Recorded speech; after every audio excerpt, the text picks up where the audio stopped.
I'm making some beef gravy with the juices from the beef. And what I've done is I've put in about a tablespoon and a half of flour, and I'm just cooking that over a gentle heat to make the flour expand and to cook out the sort of, I suppose, flouriness of the flour.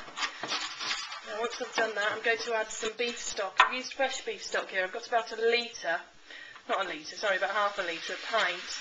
And I'll pop in half of that first, see how I go with that. I might not need the rest.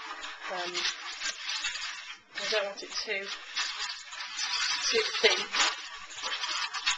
And then when that's cooked out, what I'm going to do is add some a little bit of port, if that makes quite a rich gravy.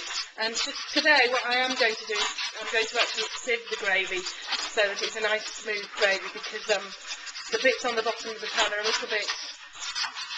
can be a bit bitter when you've roasted a joint of beef. So I don't want them to taint the flavour of the gravy. So I think I'll just add a tiny weeny bit more stock there. We have it. I'll turn the heat up a little bit just so that gets to a nice boiling point. Keep stirring. It's bubbling again. And I'll add just a splash, not too much, probably about 10 millilitres of port to that. And let that all cook thoroughly, cook through.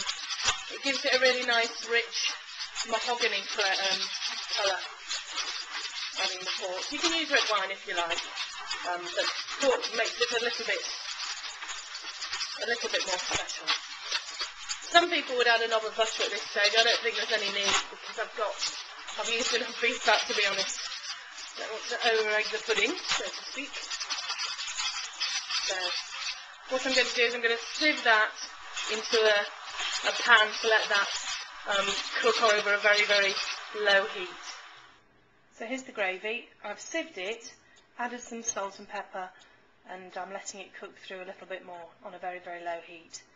If you didn't use fresh stock and you used a stock cube, I wouldn't use any extra salt at this stage.